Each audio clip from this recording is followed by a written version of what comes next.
We want to just take this opportunity to talk a little bit about our TVL Tent, which is our This Valorant Life community. And I'm going to throw it over to Adam in terms of what we're hoping to accomplish with this community. So this community is mainly a place for people like you guys that are trying to improve at the game to have people around you that are similar.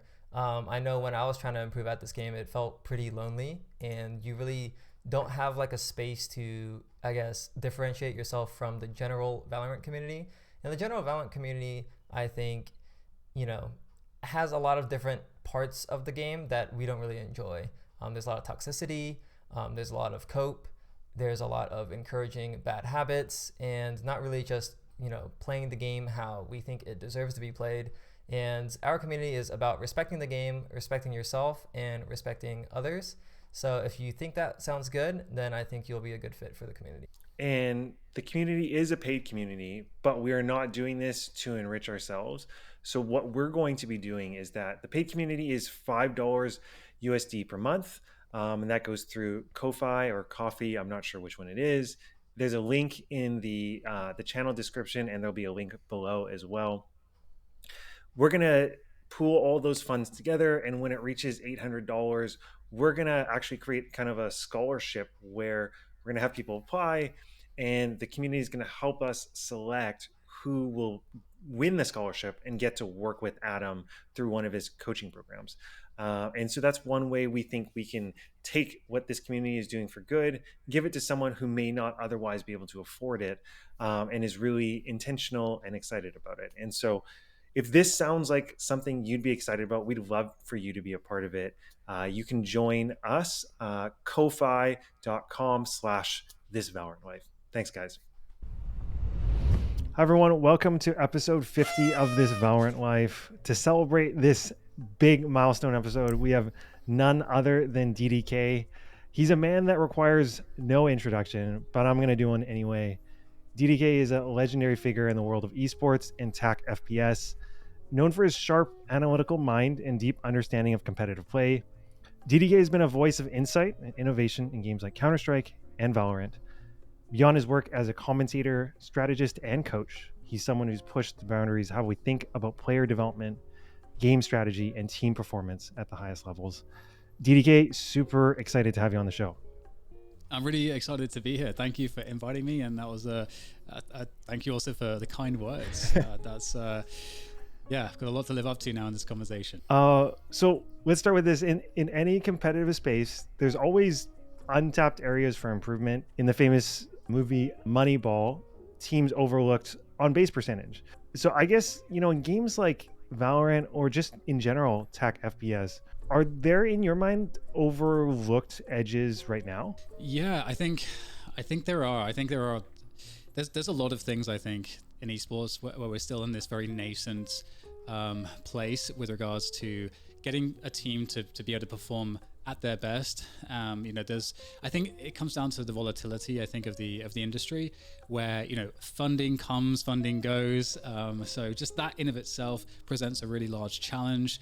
Teams aren't super consistent in terms of their profitability or even being able to be profitable at all. Very reliant on seeking investment, and so it's a very difficult space, I think, to have the infrastructure and the sort of consistency that you would want to really build a big program if you're a team. And going beyond just a team and what they're doing internally, looking at the scene overall, there's also a lot of issues with talent pipelines. And just one issue, for example, would be the case that if you look at in traditional sports, there's going to be a system that a young athlete or a prospective professional player will be going through for a very young age, where they're getting used to being in systems, being trained by coaches, just understanding how to kind of grow in those environments and getting and understanding how to get the most out of those resources. Whereas in esports, you have a great player, they got really good grinding in their bedroom, and then now they're on a tier 1 team, and so there's a lot kind of missing there,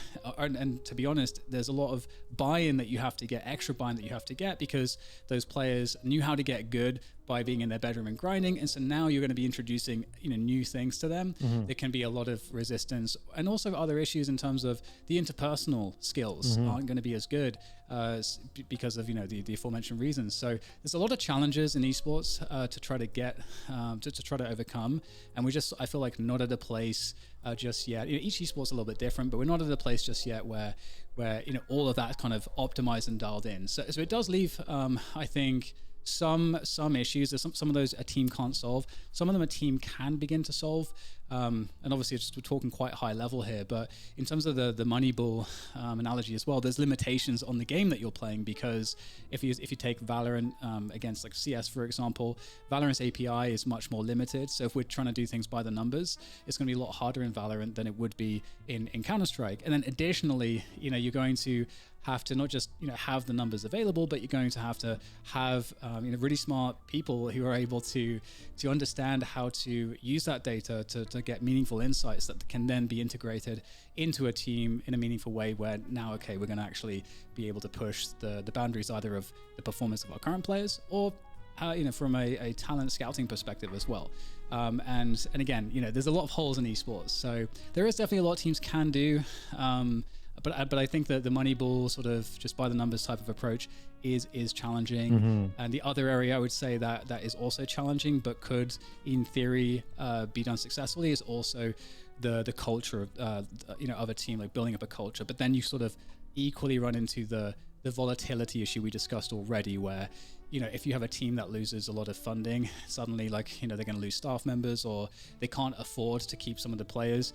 There's so much disruption that kind of thing, it's very hard to build culture when you don't have, let's say, a very consistent management. Like you have a general manager that their job is to really ensure that is all set up, all the systems around that are all set up, all of the leadership in the team fit into the right places in those systems, and then you have that consistency from the top, and then you can kind of cycle players through an established system. And some of the coaches I've spoken to who have been successful to implement this, and some that haven't been, they usually say, okay, and this is like from speaking with coaches from Adamas, and just for those people that don't know, in esports we've got two kind of major like coaching, I guess, kind of like I'm not really sure exactly what to call them, but just basically like a collection of coaching experts. So in North America, you've got 1HP, and some people might be familiar with Dr. Who actually posts a lot on X, a lot of really great stuff, but he's more of like the physical therapy background. And 1HP will also have, they'll have their performance dietitian, they'll have their sleep expert, they'll have, experts in all of the different areas of performance. And if you're a team, you can contract them, and then they will kind of try to help you optimize your team. In Europe, Adamas is I suppose the competing company that does it in exactly the same setup. So anyway, in speaking with some of these coaches, they typically tell me you kind of need 2 to 3 years to really create a brand new kind of culture and start to see the rewards from that. And that kind of that's a long time. I can't even think of a team that's really stayed together that long.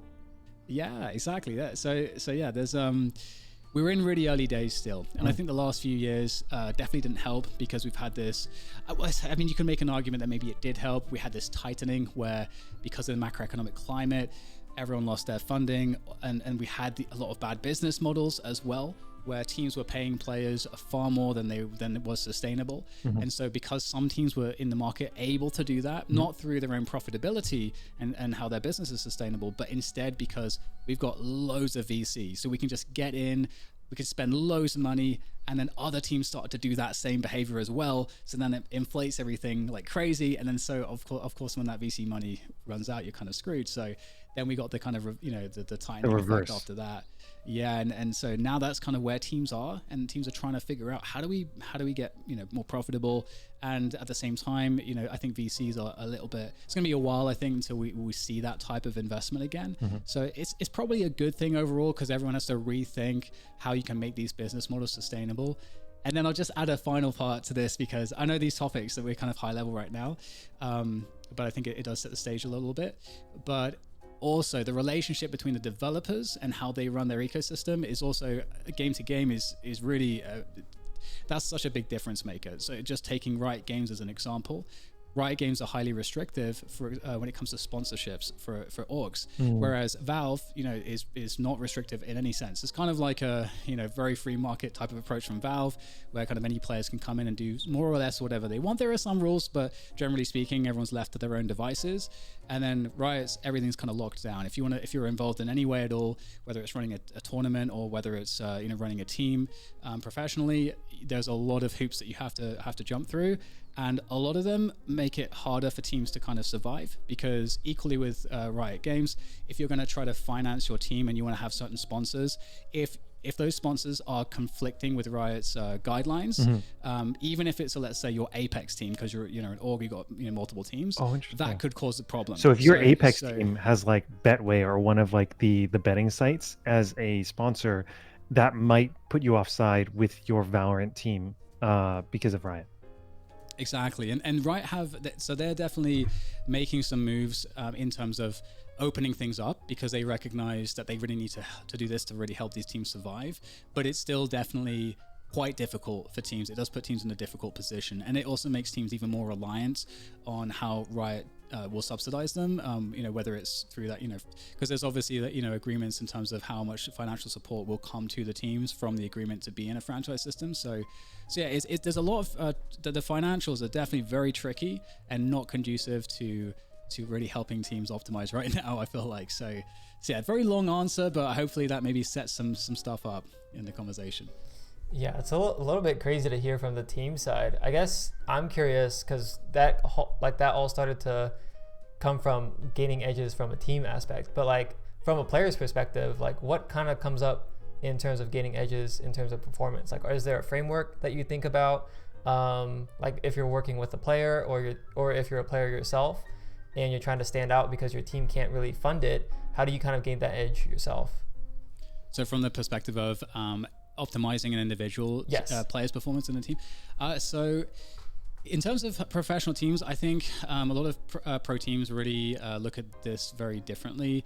It's very hard to say, because there is no consistent sort of or standard way of doing anything, I think, in esports. So each pro team kind of they hire whoever they hire, and I think the practice is going to be very heavily influenced by the people that they have, and everyone has different focuses and expertise. And so I can't comment too much on what a lot of teams are doing, but it does seem to be the case that in esports we lean more towards, or less towards talent development, and more towards kind of a more like, if someone starts to perform badly, we don't really have too much in the way of systems or personnel that can really do a good job at helping to rescue a player and get them back on track. And so it's more kind of, okay, well, had one bad season, we might consider already cutting that player. And it's that's a pretty big problem, I think. But in terms of trying to optimize players, there is definitely a lot of different areas you can look to. For me, I always just start by thinking about just what I feel like are sort of the fundamental sort of pillars of esports performance. So I'm looking at, okay, well, in terms of mechanics, what's going on? How can we assess that? And what tools do we have to address that if we spot issues? When it comes to the mental game, that's a really big one. I think this one is overlooked a lot, and the mental game is interesting because fans or viewers of esports might look at that and just think, oh, they've got a mental game coach. But in reality, they're not all made the same, and the approaches and practices everywhere can be very different, and the philosophies can be very different. And in addition to that, it's not just the expertise and the type of expertise of that individual that you're looking at, but you also have to consider how can that help be integrated into the team and be accessed by the player, because that in of itself is a big issue. And this is, I think, some of the nuance that comes to trying to optimize a team is each player is going to have a lot more resistance, going back to that previous point of, hey, these players got really good in their bedroom, now they're in a more professional environment.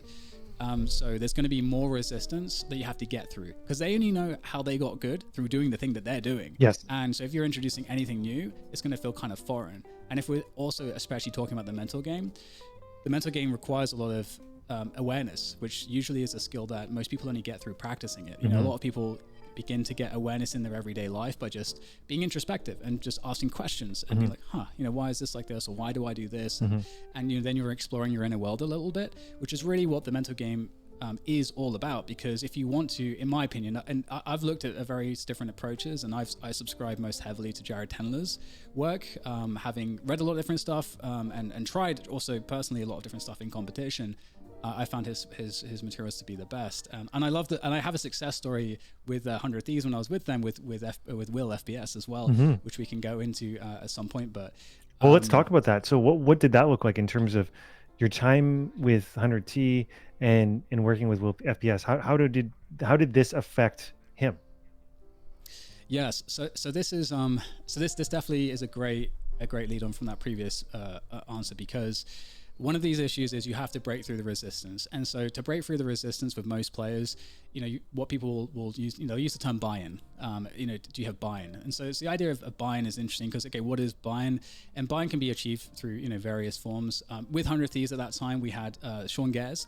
So if you've got a coach like Sean Gares, he has a lot of reputational buy-in automatically, because any player looks at his history and is like, wow, this guy, I can trust him. And the other thing about that is once you get the trust, and whether it's through reputation or otherwise, other interactions with the player, you then, will kind of open up the door to vulnerability. And I kind of use the metaphor of a house, you have to have enough of the sort of trust that they'll let you in through the front door. But then once you're in through the front door and you're into their vulnerable space, this is the point in which they can be open and behavior can be changed with that player because they're letting you in. And this is the thing that a lot of people I don't think consider necessarily. It's why the shouty approach doesn't really work very well with coaching to improve players, especially in esports, because now they're just gonna shut down. They're gonna shut the door and you're never gonna get in. So you're not going to get what you want, and so that's just a losing formula. So once you have that vulnerability and you can kind of speak to the player on that level, especially with the mental game, you can start to move forward. So with Will, he was in a really difficult position because when we made that roster, it was kind of mid-season. 100 Thieves had just bombed out of the first portion of the year, and we had almost no points to help us get to the champions. Sean and I and Mike's came on, and we built this roster. And Will was the duelist role. He's in the star position, but equally he was on paper the player with maybe the least skill, or sort of the least pedigree for sure. The least pedigree. Yeah, that's a great way to put it. Yeah, the least pedigree for that position. And it is the position that is going to be the most scrutinized as well. Your star player, your duelist. And especially, the guy that's holding the operator. So Will, he had, and also stylistically speaking, Will became a duelist also, not because that was necessarily what he wanted to do, but it was because it's just kind of the roles that he found himself kind of fitting into on some of the teams that he was with. So there was that as well. And so when he came onto 100 Thieves is an org that has enormous degrees of pressure, and he'd just come from just complete relative obscurity, and now he's in the spotlight like crazy. All the cameras, all the content that we're doing, and all these different things. And Will's a very he's a very emotionally aware player, but from just initially when we picked him up, that's not something that I picked up on. But he would say stuff in practices very early on, like, "Oh, this feels awkward," and "I feel weird." And he would have this commentary, which is an emotional commentary of how he feels about things. And to begin with, I'm like, "Oh, it's not it's just kind of weird. Why are you sort of saying these things at these points of the scrim? That's not helping." And then, later on, I began to realize, because he was also having performance problems, I was beginning to realize, he is he's actually able to name the emotions that he's feeling, which sounds like this thing that it sounds obvious, I should be able to name the emotions I'm feeling, but we shouldn't take that for granted, because it is actually something that many people struggle with. They struggle to be able to name the stuff that's happening in their 100%. I think, especially amongst men, right? And I think it would be especially amongst this demographic of players that play online games, is you're kind of even more removed from being able to name your emotions. I think partly because a lot of people play games to fill the void. Yes, absolutely. Yeah. And for me, it was to run away from the emotions when I was younger too. So I really, I know, or at least I have a lot of experience of finding this very difficult. So it's some people are much better than others naturally, and Will definitely was. But at the same time, he was really feeling the pressure, and so this was affecting his performance a lot because he had all these expectations on him, which kind of made him feel like he was kind of pressured to do certain things. And when things didn't go well, he felt that really in a really big way, and it was letting the team down in his role in many senses.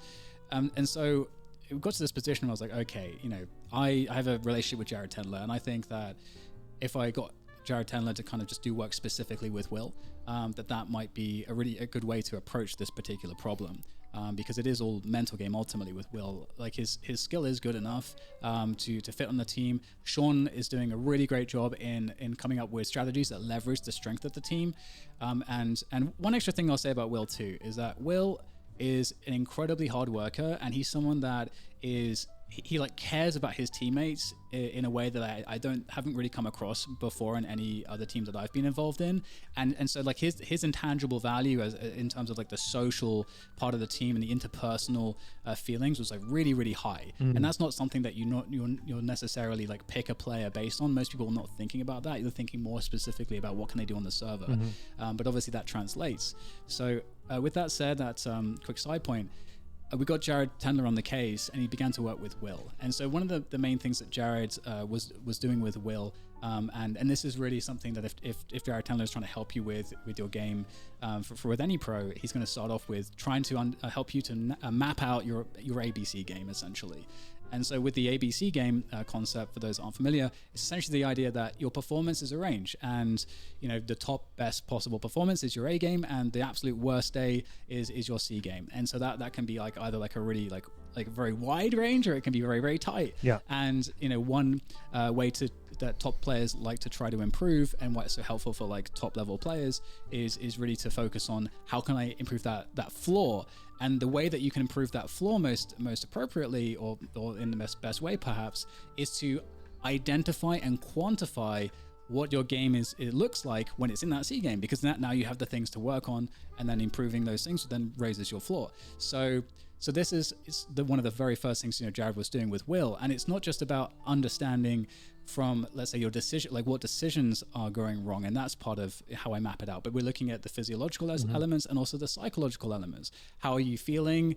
What are you thinking when these types of things are happening? So if I'm over peaking, if I notice I'm over peaking, I know that's a mistake, but what else is happening when I'm making that mistake? Am I feeling tired? Am I feeling stressed out? What could I kind of, like, what data kind of correlates to this that I understand that's going on?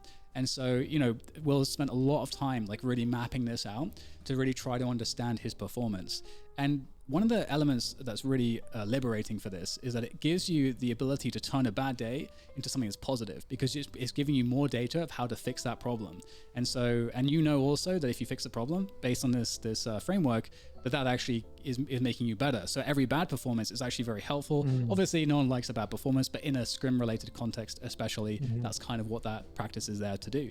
So he was working on that for quite a while, for like 2 or 3 months, and he started to see some real benefits, and it really helped him just initially with the pressure, because he felt like he had tools that he could use to actually solve this problem. And that, I think, so this is like a big point of how anxiety really gets people, is if you don't feel as though there's any solution, you just have this problem and you're like, I'm freaking out because I don't know how to solve it.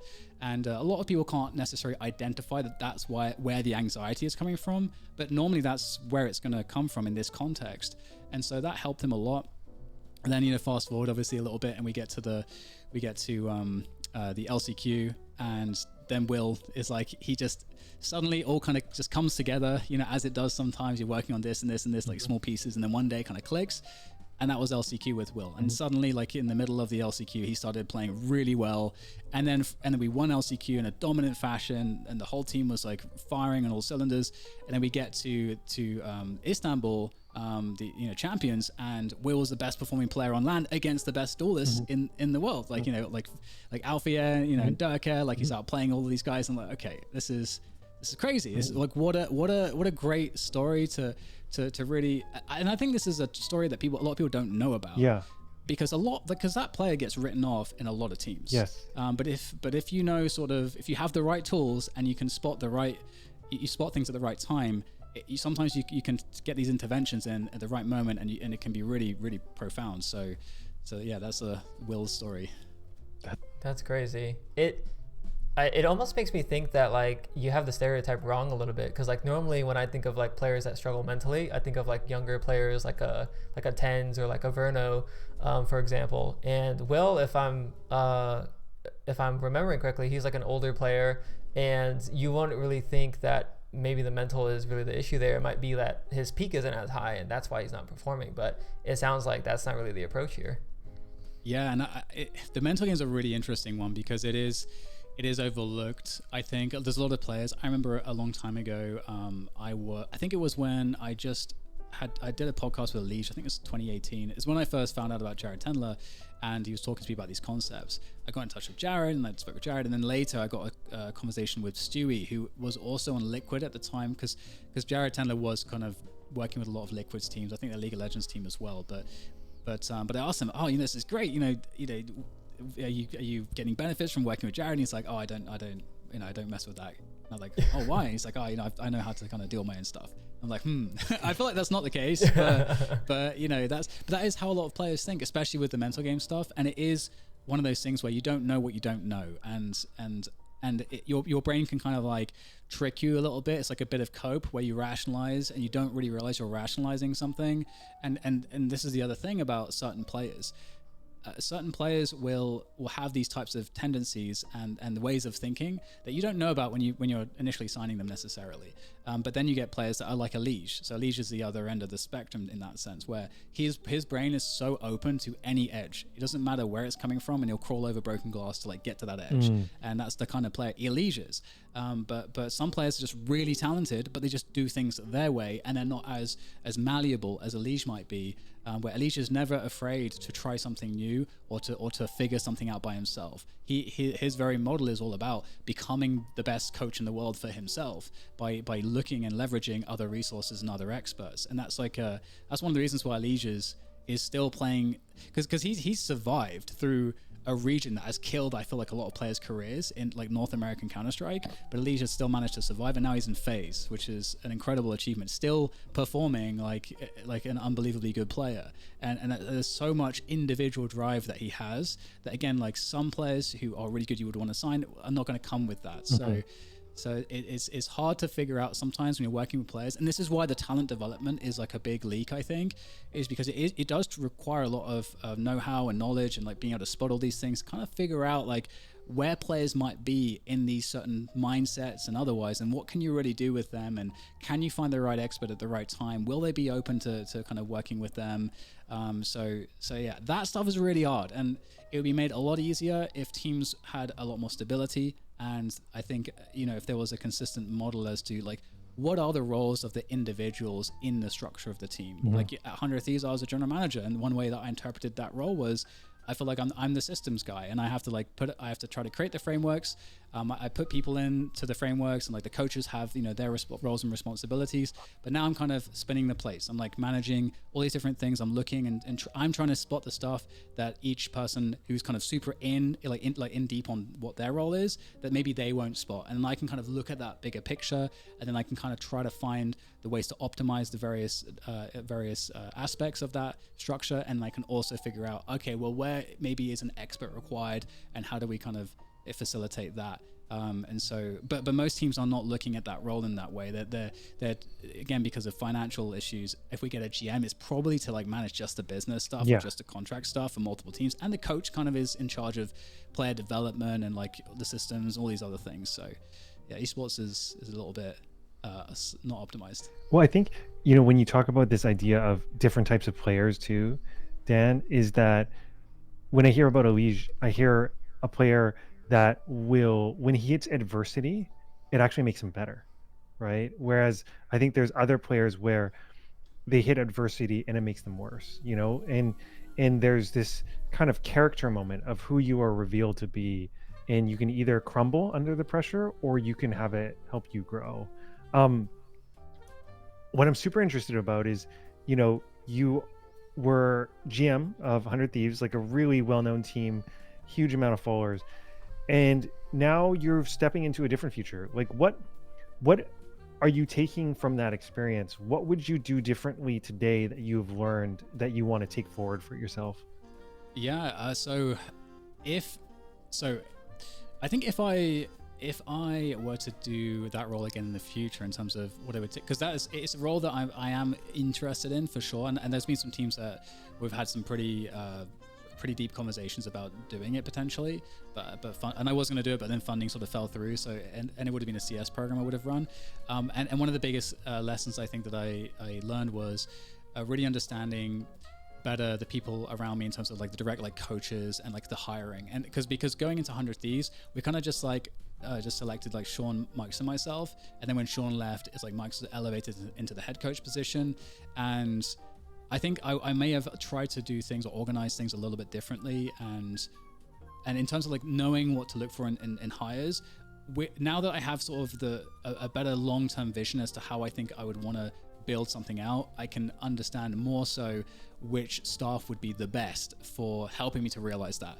Because one of the things that I think I learned the most was understanding who are the right people for these different roles, and in what ways can you get them on the same page with your vision, because the culture stuff is really big, and I feel like everything kind of starts with the culture stuff.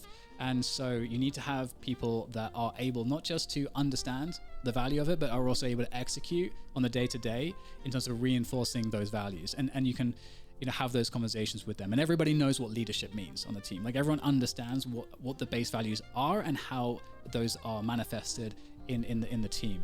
That's like it sounds a lot like very high level in terms of like I'm not really concretizing this idea, making it very specific, but in terms of like seeing out the vision, you have to have a chain from yourself through all of the management and other leaders in the team to actually make it run effectively. And I don't think that I was effective at doing that, and so it made me feel more ineffective in my role, and it also created a world where it was harder for me to solve problems, because at the same time as a GM you can't really at least I don't think it's appropriate to like overstep people. If you feel like stuff's not going so well in certain areas, you need to find the right people, or if the right person is someone that you can course correct as well, because people are going to go off course at certain moments, but do they have the right character traits or experiences, or are they the right type of person where you can have that conversation and course correct alongside the values that you both agree that the team should be aligned on. So that was the biggest thing, getting that right. I feel like if I can get that right on the next project, I would have a lot more success.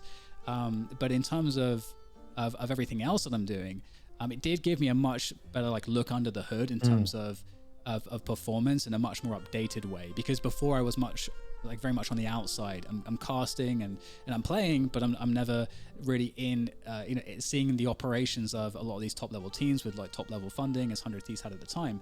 And so there's a lot in terms of just like I made a lot of friends with a lot of performance staff, which was really key for me. Like one of them became like one of my closest friends now, because like as you guys can tell, I love talking about this stuff, and so do they. So I ended up becoming really good friends with some of these people, and it gives me a lot of great resources to bring into my content, which is for me to like help make accessible some of these insights and values and ideas, not to just the everyday person that wants to get a better rank, but there's also a lot of I get a lot of messages from coaches and players and people from the org side that like dial into my content regularly, because I'm also making some of it for them too, and I'm still investigating these questions, and so it just helped me to further that obsession that I have with performance, and that just comes through my personal kind of brand or personal content that I don't think I'll ever stop doing. For sure. When I hear you talk about culture, it just sounds to me like there's a world where if a team never stops winning, I guess culture doesn't matter, right? Like everyone's happy when you're winning, right? But we know that that's not going to be the case. We know that teams are going to lose. We know that people are going to make mistakes and there's going to be issues. Yeah. The winning thing's interesting because the culture is really, there's a lot that's baked into the culture. I'm trying to think, I don't have a good analogy right now. I need to come up with a good analogy for this, but it is like this really important underlying foundation where you fall back on it like constantly. So and one of the things that exists within culture is vision, identity, the goal, like what are we all working towards, what are we working for, the legacy, like all of these like bigger, higher purpose concepts, and it's really the mission, it's what everyone's aligned to do. And if you don't have that, obviously everyone wants to win, and so like if a team's winning, that's really cool, but where do you go next? And winning, usually what will happen if there is no greater mission, like what is winning? Because winning is the end. If there's nothing else, if you've not put anything else underneath that well, winning is what we're trying to win this tournament. We've won the tournament now. But if you kind of bake into the idea, like I think Astralis did this really well in CS in their kind of like their first like era where they won like major after major after major. Winning a major was another day in the office for them, because what was a part of their vision, their scope, their identity as a team was about creating the most unbeatable legacy possible in terms of like just winning countless majors, something that no one had ever done before. And I think I first heard this idea discussed, I think, really well by Gary Kasparov, the famous chess player, where he was talking about this notion of how different it is to be the one winning versus the one that's chasing the win. Because you'll very frequently see it's so common in esports, a team will win and then they'll have terrible performances afterwards.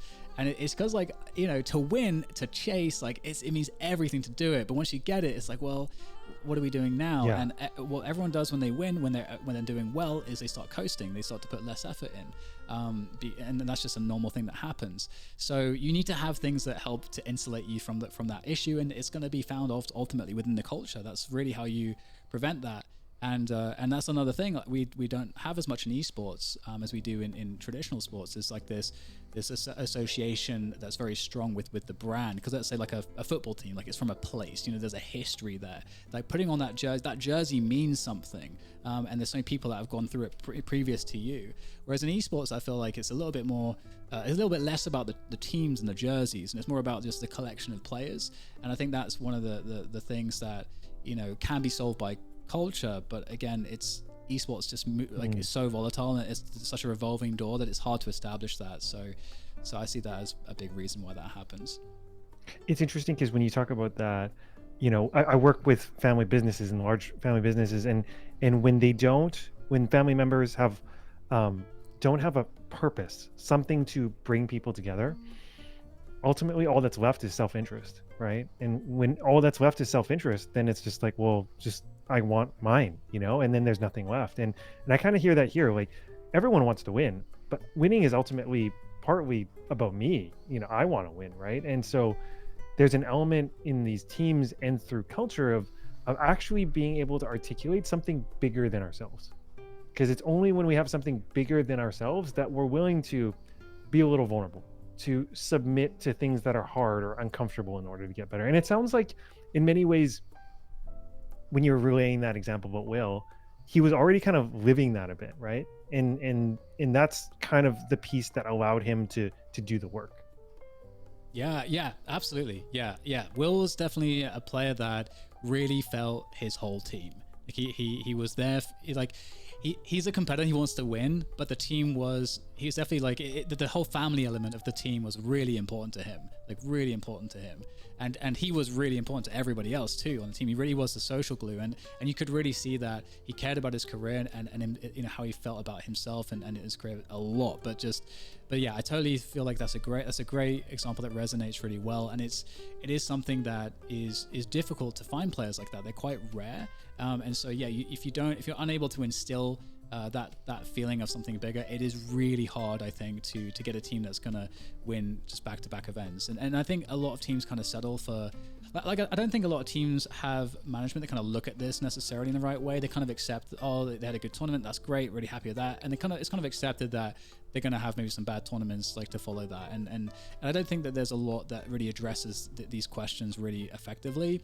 And in Legacy, the book by James Kerr, which talks about, it's like the Bible for culture, I feel like, you know, the most winning sports team ever, the New Zealand All Blacks.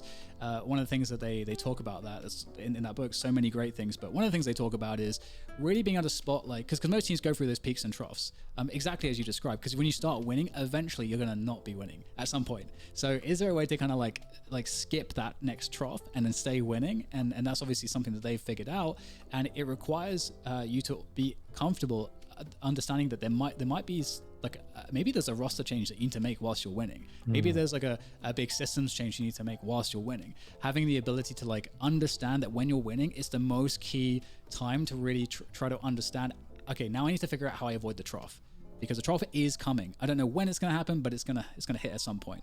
And so that's as like a concept, as a skill, that's not something I got to really tackle with 100 Thieves really. But it is something I think that if you have a team in sports, that is something you should be really, really thinking about with that question.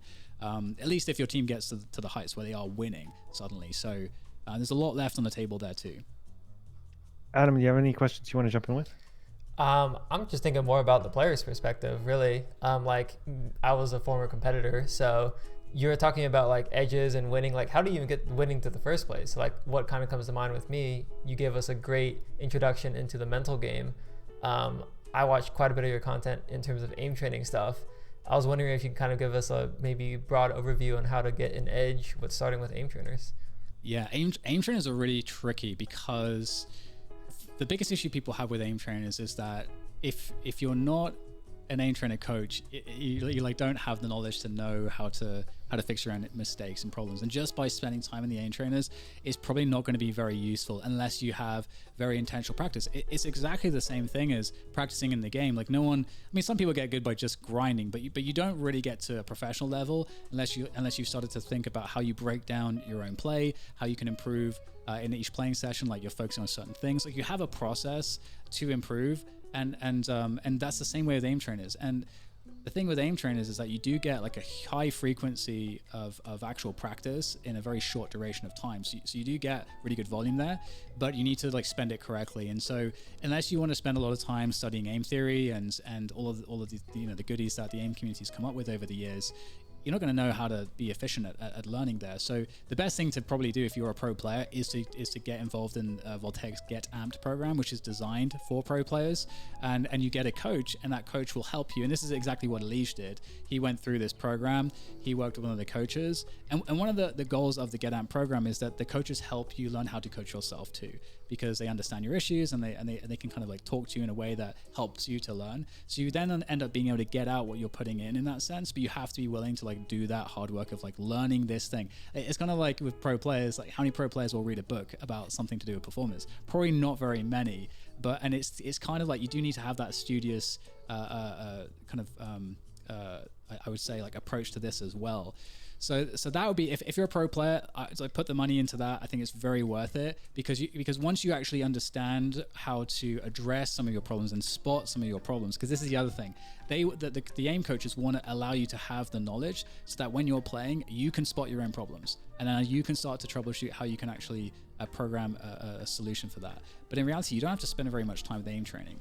I made this video about mechanics, which I think addresses some of the difficulties people have in translating the aim trainer impacts into the in-game performance. Because I mean, firstly, like with anything, most people will be familiar with that experience as a player, where it feels like you're working on something and it feels like you're getting worse for like a while, and eventually it kind of just clicks into place, and now you're like, oh my god, I'm just way better now.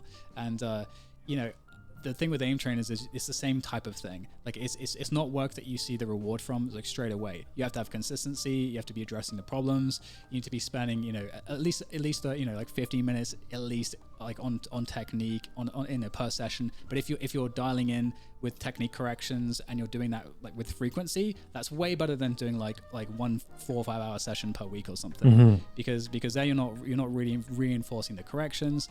And then, because this is the other issue, is that when you get into the game, now you're trying to get value from the hours in the game, where you're trying to get better decision making, you're trying to focus on playing certain positions better, whatever it might be. So you're not going to be as conscious about your aim mistakes. But you do want to spend some time in the game, whether it's in death matches or sometimes in scrims or face-it games, where maybe you are a bit more focused on your aim when you're kind of dealing with certain scenarios. But all of this is only really possible once you become more educated on how it works. And again, it's like you can't just jump into an aim trainer and start getting benefits. It's like just expecting to go into the gym with no knowledge and no guidance and just like becoming like hench in a couple of weeks. It's not how it works. So that's the trickiness with aim training, I would say. And as a last final point, something when I was making this Nico video about mechanics recently that was became really just like clear to me is just the interesting thing with mechanics is that mechanics is you have these raw skills like the aim and movement and so on, but those can only be expressed insofar as like, you know, you're smart enough in the game, for example, because like good movement can then enable like the most amazing aim sequences. But to have good movement, sure, you have to have that skill, but then you need to have the understanding of the knowledge, game knowledge. So I understand angles and everything, and then you also have to have the game sense. I understand how to like map out all the timings of my opponents, of like how long it's going to take me to make this move, and you've planned everything out. And there's a sequence in that video that's really good, I think, at showing this, where Nico's in this like 1v4 situation where he's on Mirage Stairs, where he's managing all these different timings and managing all these different fights, like he's spinning plates. So he's got this like this understanding of all of these timings that his brain is kind of projecting out. And then with that, now he knows how to use his movement, and he knows precisely how much time he can spend on each decision. And so you have to have really good game knowledge, and you have to develop your game sense to get the most out of your aim and your and your movement. And this is also when aim really, really works super well, is when you're not focused on it, because it's not supposed to be something that you're actively focusing on in the game. You can't force yourself to aim better. And this is another mistake that people fall into with aim, is they'll do their aim training and they'll be focusing on it in game, and that would just make them perform worse, because now they don't have enough cognitive bandwidth going into that modeling process of their brain, where they're predicting future or anticipating future outcomes based off the information they're getting. Because that's how it works. You know, your brain is picking up on all these different things. I'm really focused on the minimap. I'm checking the minimap, see all my teammates' positions. I'm checking, you know, like the game state. I know how much time's left. I understand the objectives. I understand the peaks. And you're really dialed into all of the information. Now you've like fed your brain all this stuff to like model the situation really effectively. So now you can react much more quickly. And now you know where to move, like more, you know, like you can make those decisions in a timely fashion that then sets yourself up to have the edge in the fight. And now you're not even thinking about your aim, and you're just letting it happen. And that's what, this is how you perform really well. That's like the state that most people are in their A game, is that they're super dialed into the timings of the game. So their game sense is like really, really in a great space. So long answer to your question. I don't know. I'm always someone. No, it's so interesting, because, you know, the really common thing, I feel like when you're having a bad game where you're not aiming well, I feel like the natural response is like to aim harder, you know, like it's like you're gonna like even be better at aim. And it's what I'm hearing here is it's kind of like you can't force something that needs to be natural. Like all of your functions, all of the practice needs to come together. And it reminds me of, you know, in golf as an example, a sport where you're really in your head. Most players don't have mechanical thoughts. They're not thinking, I'm trying to do this with my wrist. They're usually more thinking like tempo thoughts and like movement and flow. And I hear that here, like if you're not in flow in the game, in Valorant or CS, the goal shouldn't be to try to like grip your mouse a little tighter. The goal should be to like get in the game more, so that your requisite skill or your underlying aiming skill will come out, rather than you like trying to force it to come out. Yeah, and this is absolutely right. And this is one of those areas where having the awareness of like what's going on in your mind is really helpful, because I think, just like you said, I've talked about this quite a lot, where like, you know, you miss a shot, it feels bad to miss a shot. And so the negative emotion comes from missing that shot. Oh, I'm underperforming. I'm not playing like I want. I don't feel good about myself. That was an important shot.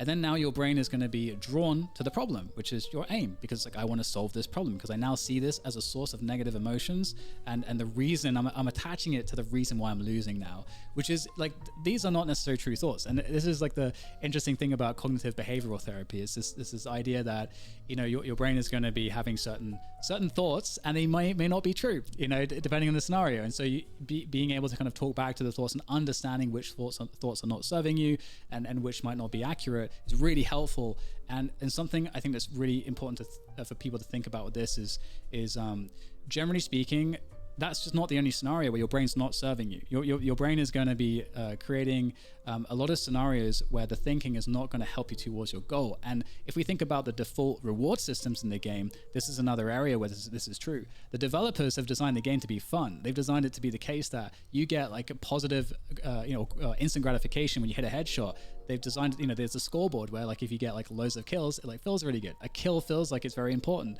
but in reality we know that's not really quite the case, and that you can have all the kills in the world but you can still lose the game. And so we kind of have to like reprogram. We can't like take it for granted, some of these reactions that we get. We just kind of reprogram it a little bit. So instead of saying I'm going to reward myself for hitting the shot, I don't care about whatever happens with the actual gunfight. I've stopped that. I've stopped caring now, that threshold. I'm not going to go beyond it. All I care about, and what I'm going to decide to feel good about or not, is would I make that decision again or not? And if I decide that I wouldn't make that decision again, well, that's awesome, because now I know a better way to play this sport, and I've just moved towards getting better as a player. So you're like adding this like framework of the long term, and you're removing the outcome oriented nature of like these instant gratification feedbacks, and just the repetition of that will make you a more like emotionally stable player. You have a better like framework to improve, and you're able to like have more awareness too, because now you're in this spot where you're more curious and open about making mistakes or doing things. And so like there are ways to reprogram, I think, some of these reward systems in a way that does help us. Just like the example you said with like missing the shot, you can like, it's going to feel bad and it takes it a while to re-habituate it, but like eventually you'll just be able to move on immediately, and so you'll never get stuck, which really can like, that can just like, sometimes that just tanks a player's game completely. Like that's it. That's the moment where it ended for that player and their performance. So you can get past that if you are aware of it and you figure out how to deal with it. I was reading this thing where Roger Federer, like the GOAT when it comes to tennis, he won 80% of his games, or won 80% of his matches. Sorry, but he lost, or he only won 54% of his points. And so he's losing 46% of his points. And so his skill is actually being able to reset. Because we know that at whatever level you get to, whether that's Diamond, Platinum, Ascendant, Radiant, or Pro, you're not going to win 90% of your gunfights. There's no world where that happens unless you can cheat, And so if we know we're only going to win 51 or 52 or 53% of our gunfights, and that's going to make a meaningful difference, then we actually have to have some really strong skill of being able to let go of the times things don't go our way.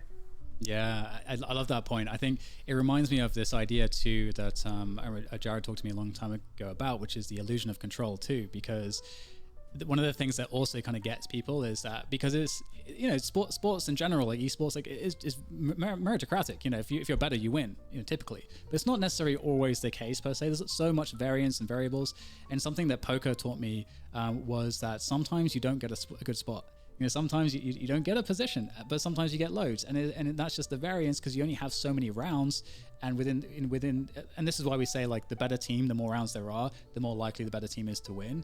But at the same time, you might just get shit spots, and you got to be okay with that. You can't control things that you can't control, and if you try to imagine that you can, let's say you're upset with your performance, you have to be, if you go through this process a lot, you'll generally be, again, like you'll be able to kind of not be as emotionally volatile if you go through the right approach here, because you'll be able to recognize that sometimes I just didn't get a spot, and if I feel like that game went really badly, let me go back and look at the VOD and see, did I miss a spot, or what was there like a crazy overperformance from like a few of their players for like an extended period of time, and other things went wrong, putting me in a situation where I'm in like 5% situations constantly to win. And it's like, okay, well, if you look at it like that, then actually it's not so bad. But if you think that you can, like, your performance and the outcome of the game is always in your control, that's not going to help you. That's actually going to be very detrimental for your mental. So like that's something else you reminded me of, because the mental reset is made much easier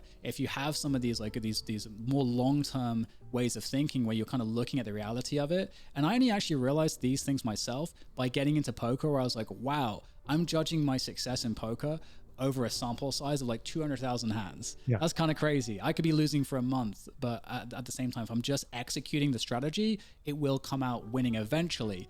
But with poker, it's so interesting too, because like getting the kill where it feels good, losing money, like winning money and losing money, both, like, everyone connects emotion with that, and it can feel really bad and tilt you. And that's the same thing with losing. Losing can be traumatic. And so again, there's so much by like reframing, and so much with acceptance, and so much with understanding the illusion of control, that if we have these skills, it really helps for consistency. Because like you say, like a lot of players want to be consistent, and they just think about the mechanics, they just think about the decision making, but the mental is like really, like so many problems are like hidden because so many missed shots, so many bad decisions are because the mental went first. That's how it was for me. I mean, when I was competing, I was like doing aim training and all this, and I was like, oh, it's gonna get me better. And after like I kind of quit and like revisited the mental stuff, and I got introduced into the mental game from your content, and then I worked with Minigod and Amped. That's when I actually was able to kind of put it together. Because before, it's like I would aim train and then I would miss in game. I'm like, oh, I did all this aim training, it's not coming together. But then working on the mental game first, working with Minigod through the Amped program, it's like, oh, I'm doing this aim training, but like I didn't have that many ties to my performance, and it's like a night and day difference. So awesome. I guess just adding to that, it's like touch on the mental first before you really try to do anything else. It's interesting too, Adam, just building on that, because we've talked about this before. Alex Hormozy has this quote or this phrase, which is, your goals don't make you special. It's showing up that does. And, we all want to be aim demons, and we all want to win all of our gunfights. But part of it is, what I'm hearing here is like, part of it is actually like figuring out how you get better. And that is there's going to be some general things that apply to most people, but there's going to be like specific things that apply to you. You're going to have your own negative thoughts that come up. You're going to have to figure out how to overcome those. You're going to have to figure out what that mental reset looks like for you. These are not things that you will find like a one size fits all solution. Yeah, very, very true. Very true. And it can go pretty deep, especially with the mental stuff, because this is one of the things that I already got through working with Jared as well. Just you have you can be aware that there's a problem, but it can be kind of hard sometimes to like understand why an emotion's coming up. Like I would have issues where I would be in my A+ game, and as soon as I was aware of how well I was playing, I would kind of like drop out of it, and I'm like, why is that happening? That's like crazy. And it's that was something that plagued me for so many years. And I'm not a professional player anymore, but the last time I competed and I was actually able to solve this was in like 2020, I think, when Diabolical was in full swing, and I was like playing on a top three team, and I was like, okay, let's like have a good space to like try all these like new things I want to try out. And so that was one of the problems I was aware of, and I started working to try to solve that. And it went really deep insofar as like I had to recognize that I was afraid of losing whilst playing at my absolute best. And I had to like really explore that, like why that's happening for me, like because it doesn't make any sense. I'm doing this and I've been passionate about doing all of this forever because I want to be the best player, and so it doesn't make sense that when I'm playing like my best that I'm like just sabotaging myself. That makes no sense. And so you have to like go kind of deep sometimes on some of these things, because we all have like very complicated feelings and thoughts that are very personal, that tie in to these emotions that come up. And it's that the awareness for that is just so hard. You have to do like a lot of practice. You have to actually be like, I'm going to really work on this. This is like a goal of my development as a player, is to work on this. And in esports, we have to coach ourselves so much because we just don't have the resources otherwise. So, I mean, it's okay if it's like, for someone like me, I'm like, I love doing that, but at the same time, it probably would have been cool if I could have had that problem, someone helped me to solve that like 6-8 years ago. That would have been nicer, I guess. It just reminds me of, basically in every anime and every manga, at some point the protagonist is just inside themselves and exploring their inner demons, and you're always like, oh, what are they doing? It's like kind of ridiculous, but it's almost like we all have to do that for ourselves. Like we have to explore the hang-ups that are showing up. There's a guy named Gabor Mate. He's like more of like a parenting psychologist kind of guy, and he talks about how like we often think emotions are there to be controlled. And he's like, no, emotions are just information. If you're getting angry or upset or frustrated about something, it's not just because you're not able to control yourself. It's because your body has a response to something. It's probably something in your past, and if you want to perform well in game, like, then you kind of need to understand who you are. You need to understand why these emotions come up and be able to reconcile these things in order to overcome them. Because you can't just brute force it. Yes, yeah, absolutely agree. And again, this is one of the things that for me made a lot of sense with Jared's work, because there are some schools of thought with sports psychology where you kind of really kind of, I feel like, you know, overuse certain things like acceptance, where you know, I'll just accept the feeling, it's just going to come and go, as opposed to like saying, actually, yeah, you know, you can actually go and deal with this. There's information here. And so I totally agree with that perspective. I think that's the correct way to look at it, because those emotions aren't just coming up for no reason. And it is something that can help you to get better. And it is interesting that all of these struggles are really worth tackling, because they're hard. They are transformational for people, I would say, and for performance too. Like, there's a lot of players that just end up quitting or retiring or slumping or staying in a slump because they don't have access with themselves to solve these problems, either for one reason or the other. But I hope that, you know, through more people talking about these types of things, like you were mentioning, like how Gabba Mate is, that people will become more aware that these are like very real things that need to be solved. And the other thing too is that you can also tell players that might get stuck with their mental game issues, because maybe they've had some bad experiences with teams before, like coaches that have shouted at them, and now they're just like a closed off player. They're you know, they're not in an unsafe environment. They've got their own shit to deal with, but they can't even really get close to the team now, and they can't put their all on the line with the team, because they're like naturally keeping a little bit of distance because it's been painful. They've had like loads of players cut, you know, before, like, so that's teaching them that like anything can happen, and they don't understand why. They've had people who are coaching them that aren't coaching them in a correct way, so now they're just like a closed off player, and they can still be really talented, but you're not going to get the best out of them, and that's going to require work. And if you've got the right person there, they're going to be able to figure out whether there's enough of a time horizon to get that work done in the right amount of time. And sometimes if the answer is no, then yeah, you would have to cut the player. But I do think that if we are able to look more at the esports and the human being in a more nuanced way, like we're discussing right now, that would be going at the esports and the human being, a great way for teams to get,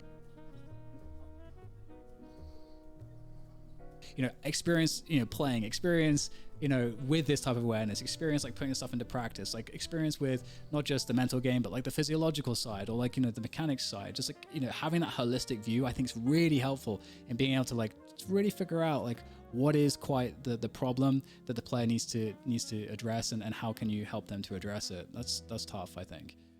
And it's something like Adam and I talk about a lot, which is, it's part of Adam's journey too, which is there's this thing here, which is part of leveling up in the game is leveling up as a person.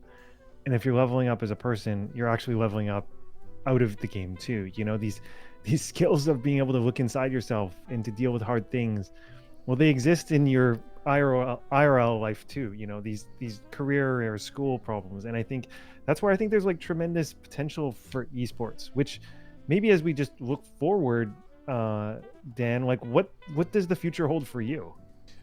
For me, I think I'm returning to doing talent work. I will be involved at the Blast Major. Nice. I won't say in what capacity, but I should be involved, which Okay. is great. Okay. Because it's in my hometown. I'm in Austin, so I'm like, I was gonna be really bummed if I wasn't, you know, able to do anything there. But yeah, more stuff in CS. I definitely am open to the general manager position, but it has to be pretty specific, because I just feel like I'm not going to get the best use out of a role like that if there is so much volatility, and if it's a case also that the team doesn't have the same vision for the role that I do. And right now I think it's not that necessary teams aren't willing to have that vision, but it's more of a practical reality.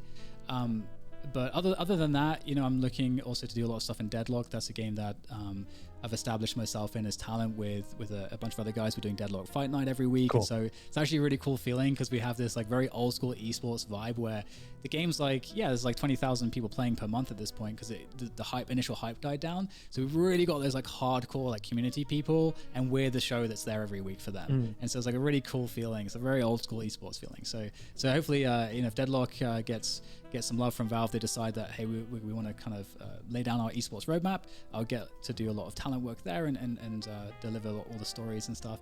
But other than that, I'm looking to really try and scale my YouTube and my personal content around performance in FPS games. And I'm trying to see how much I can grow that, because I'd love to grow that significantly and try to scale it in a way where I'm able to also provide services that are legitimately useful for people, as opposed to just stuff that I don't know. It's easy to throw stuff at people that they've seen before, like coaching programs and stuff. But can I find like some unique value? I'm not sure exactly what direction that's gonna take just yet, because I'm still building. But I feel like there are a lot of problems. We've discussed some of them in esports that people would be interested in, and I'd love to be one of the people like helping to break new ground and to solve some of those performance problems. And so, where can people find you? I am on YouTube. Well, actually, you know what? If you go to my X account, which is at DDK Esports, you'll find all of my links. So that's, I guess, the easiest one to shout out. Well, thanks so much for coming on, Dan. Like, it's such a pleasure to have you here. You're such an insightful guy, and I think I certainly benefited from this conversation. I know our listeners will. Adam? No, it was great. I mean, I've been watching your content for years. You know, I've always been a fan, and I'm just super grateful to have you. All the interviews you do on your channel, and just even the shorter videos, like you were talking about your Nico video, like you can really visualize all that stuff. So, as a fan and as a co-host on the podcast, thank you so much. I appreciate it, guys. Thanks for having me. I'd love to come back any time you want to chat more. And yeah, I mean, I can talk for hours. I'd love to do it. So yeah. Well, we need to have do you know Coach Scully or Ryan Scullin? Right. So I love Ryan. So we should have a group pod because he needs to come back on the podcast too. Yeah, just a quick anecdote of Ryan. When I first met him, it was in the 100 Thieves compound, and he was going to work with us a little bit. And I sat down in the room with him alone, and within 15 minutes, we were like exchanging like childhood trauma and stuff. Like, you know, we just saw some of the the kindred spirits there. And so I love Ryan. Okay. I love Ryan. Well, thank you so much for coming on, Dan, and to our listeners, thank you for listening. We thank you for supporting us up to episode 50, and we're hoping for a lot more. So stay tuned.